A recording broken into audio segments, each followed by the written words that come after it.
gotta brighten myself up.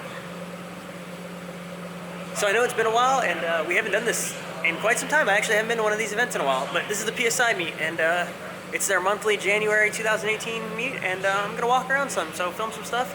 And then after this, we're probably just gonna head out and go get some food or something like that. So hopefully you enjoy this footage. I didn't really shoot cinematic stuff because I didn't have my vlog, like my big Sony camera, but I have my little walk around camera. There are a bunch of cool things here. I'm gonna go film some stuff. Hopefully you enjoy. See you in a minute.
You guys enjoyed the minor coverage of the PSI stuff.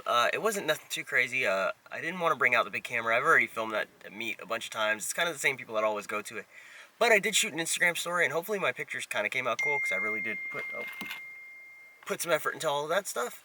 Anyways, I'm just waiting for Glen from ProSport to get here. I'm actually meeting him at a gas station. He came to Orlando to meet up with some guys for a car event for future stuff, but I'm picking up a Water Temp gauge for the BMW, since it's always been kind of like overheating, but not quite fully overheating and whatever. But along with that, it also kind of gave me a little weird starting problem this morning, so hopefully the starter didn't start backing out again. It kind of free spun, but I'm not really sure, so I'll probably have to stop by like ATH tomorrow and kind of see where that goes. Let them just check it out one more time. They'll find the problem long before I will ever find the problem. Anyways, yeah, he just texted me. He said he's like 2 minutes away, so we'll jump out of the car in a second and grab the gauge. So I'll be back in 2 seconds. All right, slight miscalculation. He went to the wrong one, so we are going to meet him now. After driving down I-4, the car is actually filled with smoke from all the rubbing. And it's not really that it's rubbing, it's that I-4 is so bad that my tires kept hitting fenders, so. All right, we're driving. How are you? Good. We made it, we found him. Yes, you did.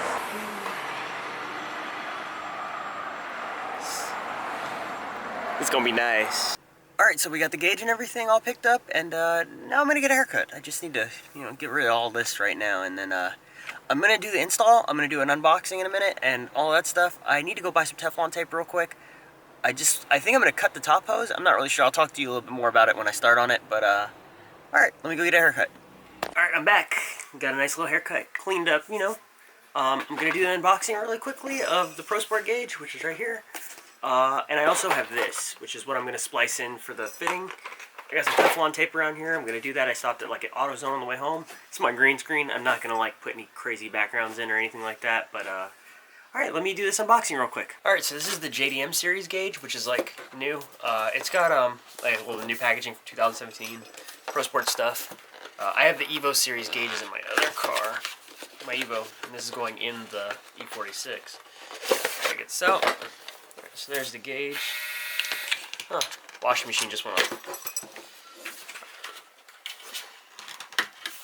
It's like a low profile 52 mil gauge, like normal.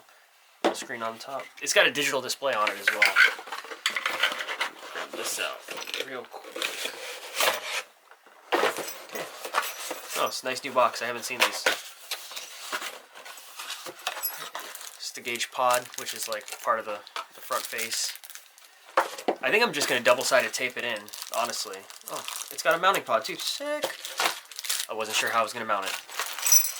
This is in there. This is what you'd mount the back part, the back housing. The sensor wire.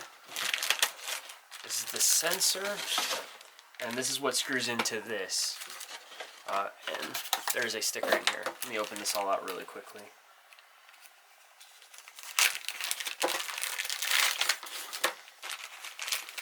So yeah, this is just a little pigtail that goes into it. This is the piece that's going to screw into here, which, before I put the Teflon on there, let me just make sure it fits, because this is from an older series from like 5 or 6 years ago that I had. I am going to put Teflon tape on this before I'm done.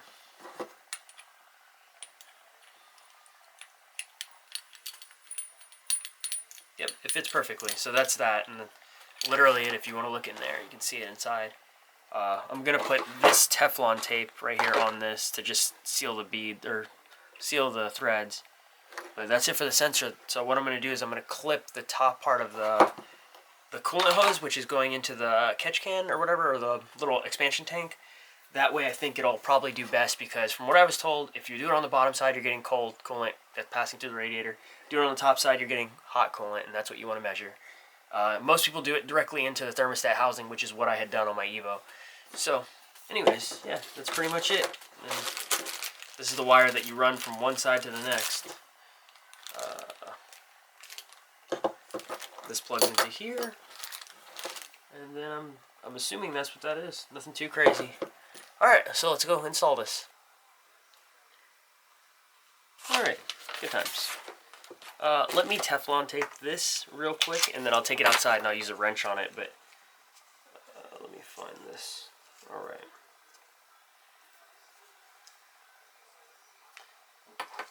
I'm sure everybody has some crazy method of doing this, and I'm doing it totally wrong, but whatever.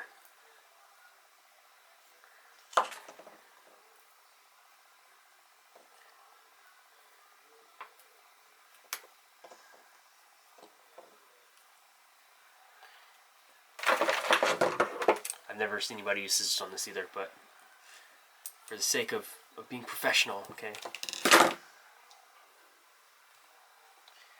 Alright, I'm just going to push this down a little bit.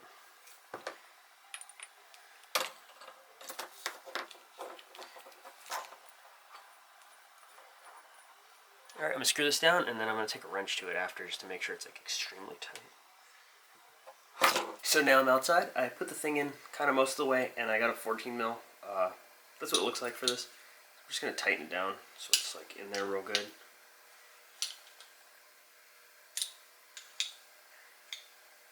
So that's pretty much it. Alright, put that down. I'm going to take out the airbox, or part of the airbox right here, because I think I'm just going to cut this radiator hose right there. This is a 34 mil fitting, and I think it should be fine, so I'm probably going to run it like this. So that way I can tuck it around this way and kind of run it through the firewall over here. Because I heard on the internet that there's like a grommet that I could push some wires through. So that's where I'm at right now. And I found some coolant, so basically what I'm going to do is I'm going to drive the car up on the ramps, because when you bleed the BMW coolant, it always has to be like kind of elevated in the front, so it kind of pushes the fluid back, I guess. So that's pretty much it. I'm not going to wire the gauge up tonight. I'm going to cut this when I'm done, and then film that part tomorrow after I go buy some wire, because I don't have any wire with me. But other than that, I think we're pretty straightforward. I don't think it's going to be anything too crazy to do. Just one good snip at this, put this in, clamp it down, and hope for the best. Oh yeah, there's already a hole poked right here, so that should be fine. I guess I'm going to run it this way through around the front, and then up this way with this other wire that's here from the light bar, because it's already in place. I mean, why struggle any more than I need to? So, alright, so I'm going to loosen the bleeder valve right now, just to get some of the air out, if there is any air in the system, and then I'm going to cut it. That way it's just not pressurized anymore. So here's the bleeder valve. Hopefully it's not hot. I had the car running for like a second.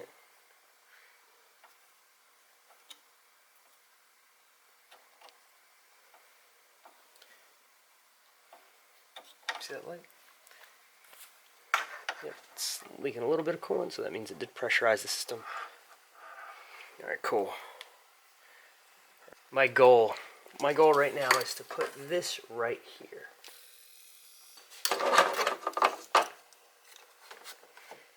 wonder if I can take this piece off too while I'm here. I think I'll be right.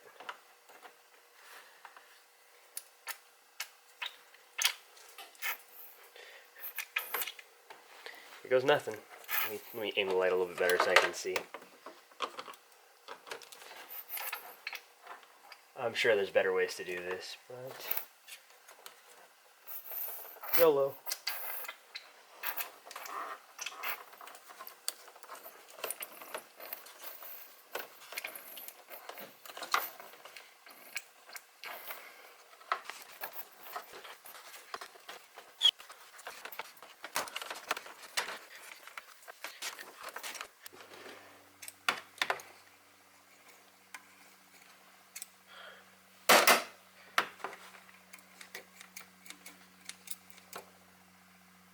Just gonna give it a nice little haircut. Yeah.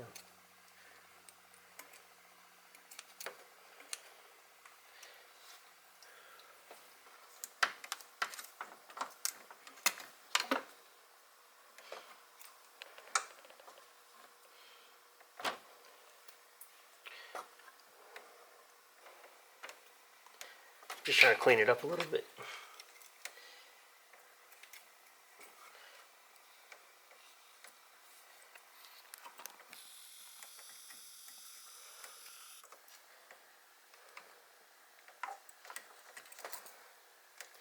So I basically cut about an inch gap right here. I mean, it's not the cleanest, but I did what I could.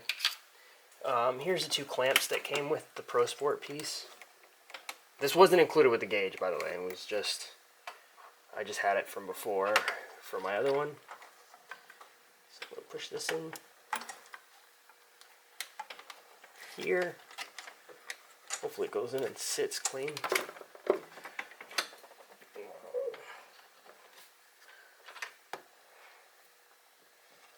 Almost got it.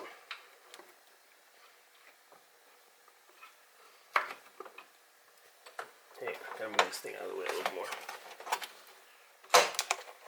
There we go. Put my leg up.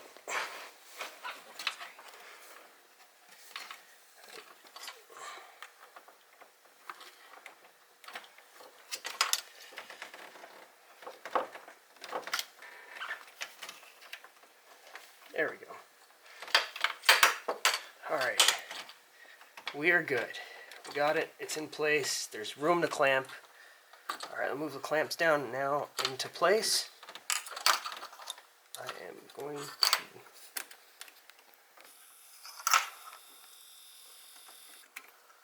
just loosen these up a little bit to get them on there. There we go.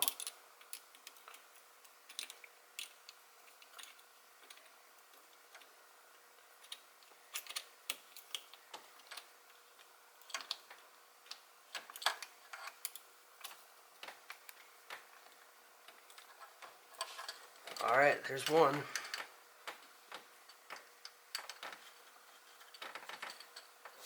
Second one on here.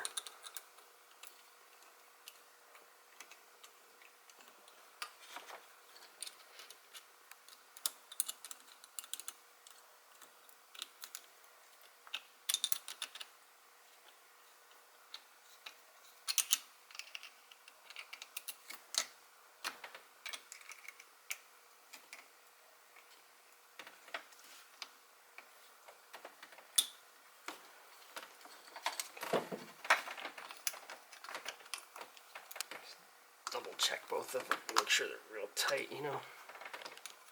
Don't want any liquid to come out of here. See if I have a taller screwdriver.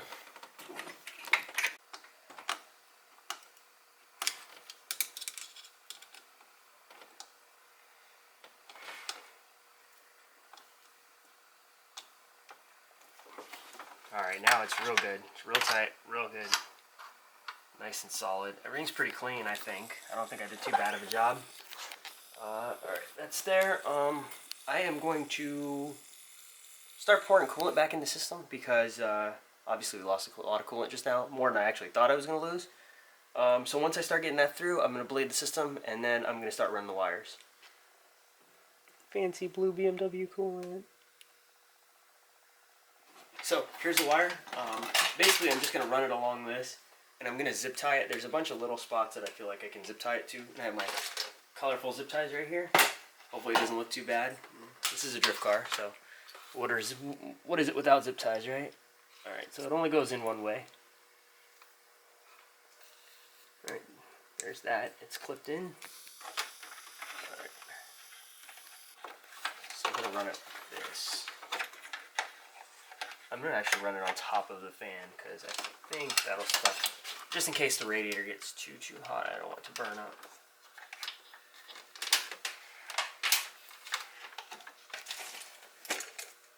I'm going to use pink. Pink seems like a good idea. Oh, and I cleaned my scissors.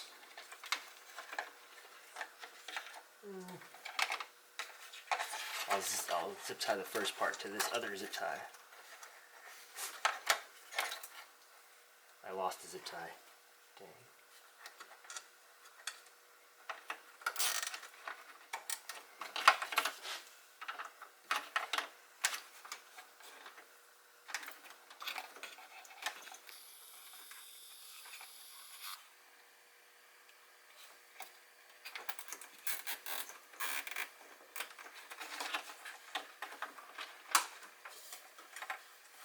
That.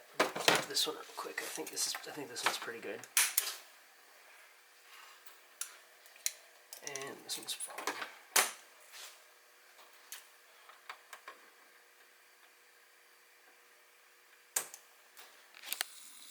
Alright, so what I'm just gonna do, I think I'm pretty good now. I got it out of the way. Now I'm just gonna run it up the side, through the firewall, and then into the car. This is not like wire tuck status or anything like that, but I'm just trying to like keep it out of the way and out of stuff. Get it together, get it working first, and then kind of go from there. I'll come back, I guess, at some later point and wire tuck this car when I do the swap and all other stuff. But, alright, so I'm just going to cut it here. I guess that's it for right now, and then I'll get the gauge inside mounted and whatnot, and then I'll let you know where I wired up. I got to do a little bit more research to figure out where I'm going to plug the power wire in from the inside, because I haven't wired any gauges or anything up in this car yet.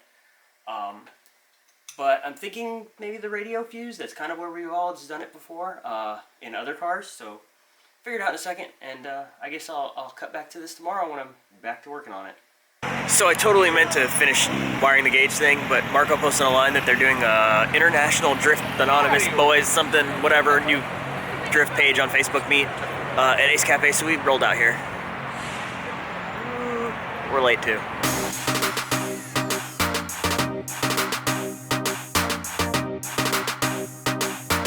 Hey yo, ringtone, light the city up.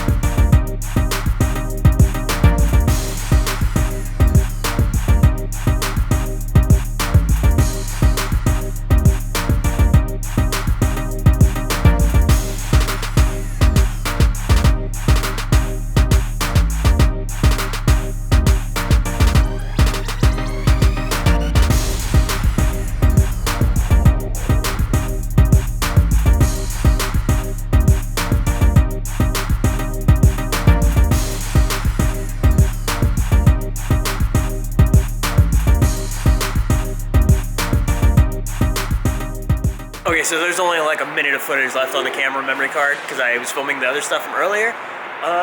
Hopefully you enjoyed the footage. Last kind of look around, and alright, we're heading out, and then I'll continue with the rest of the install in a little bit. Now back to the install on this gauge. We're at ATH now with Will. He's going to help me do it because he's got way more knowledge and all that stuff.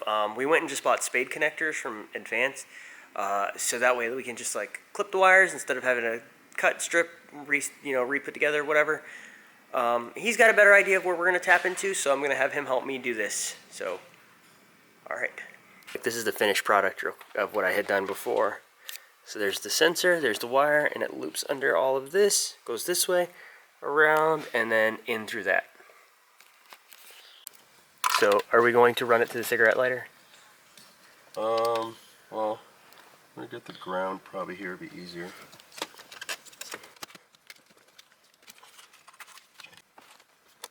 Looks like it's SORCERY. It's on the top. You don't have to you can definitely rest out. There's a little bit of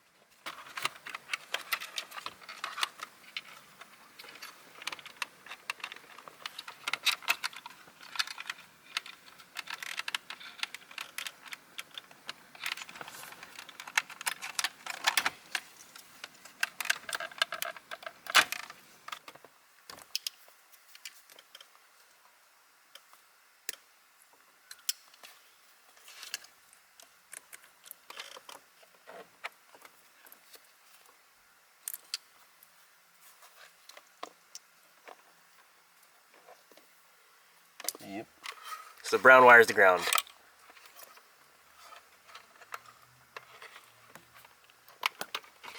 Alright, so we got the radio out now. If you need to know how to get the radio out, there's definitely another YouTube video for this. But otherwise, we pretty much just unbolted everything and kind of got to this point. Okay, so we're tapping into the power wire from the radio, like directly from the back of the radio. And the ground was from the cigarette lighter ground. So then we're going to do it that way for constant power and then ignition power. That way we can get like the two colors on the radio, on the gauge dial, so it like flips when you turn the headlights on or something like that. Or at least we're trying. We're trying to figure it out as we go. Because this turned out a lot more complicated than it should have been. And this video is like 30 minutes long already, I'm sure. So, sorry. Hopefully you learned something. Hopefully this helps. Anyways, back to this. So, here's the red wire right here. Powered into the radio style. And then you're just looping it back around to come through the bottom. Cigarette lighter wire right here, which is the cigarette wire. That's going to be the constant power, the 12 volt, because it doesn't turn off when the car turns off in this car. For whatever reason. I'm not really sure why. But that's what we're using as constant power. Stop staring at me.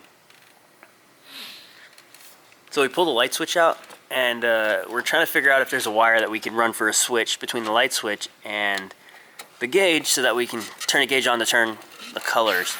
This is not like a normal car, of course, and we'll have to find a diagram for this. So we are trying to do the gray with the brown stripe wire. It's the wire that goes to the license plate. That way when we trigger the headlights, it should trigger the license plate light, so it should be an active switch, which is what we're going to use to switch the gauge color.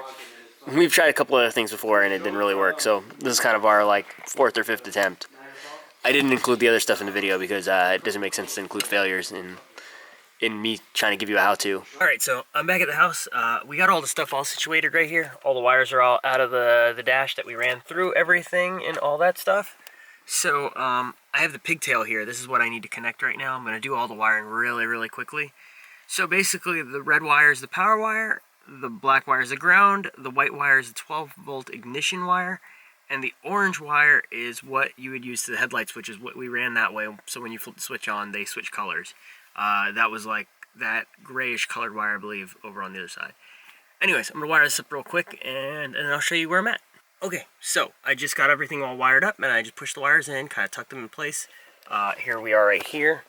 You can see all the wires just kind of come out. Here's the little power wire pigtail, and here's the sensor pigtail. I'm going to plug them into the back of the gauge here. The blue one goes into the dead center, and I believe the other one goes on one of the sides. I'm going to do it on the right side. I believe that you should be able to just pigtail them together to connect more than one gauge. That way you don't have to do all the wiring for the power and stuff like that again. But that's what I read in the book. That's what the other wire's for. So let me plug this thing in real quick. Give me 1 second. There's a crazy shadow on my face. Alright, so I got it all wired up. It took me a second. I had to like do some trial and error. The headlight switch doesn't work between the two right now. I haven't figured out why. But I have the orange wire going to the constant, the red wire going to the headlights, the white wire going to the radio, and the black wire going to the ground. That way I got it to work. It kind of did some weird stuff when I wired it up exactly the way it said. Maybe I'm just confusing some of the wires. I'm not really sure, but I'm pretty sure that's how I have it right here. You know, it took a little bit of messing around, but initially when I plugged it in, the radio and the gauge cluster turned on, and I don't know why, so I ended up having to like crisscross a couple of wires and try a couple different things, and this is what I tried, and that's what worked. So hopefully this tutorial helped. I mean, I don't know. I feel like I did a decent job of getting it working. I will show you in a second what it looks like. I don't know. Leave a comment below if you need some help. I'll try to help the best I can. And I guess that's it for this vlog. Check out the gauge, and then I'm going to cut it. Thanks. So here's the gauge. I'm going to turn the ignition on.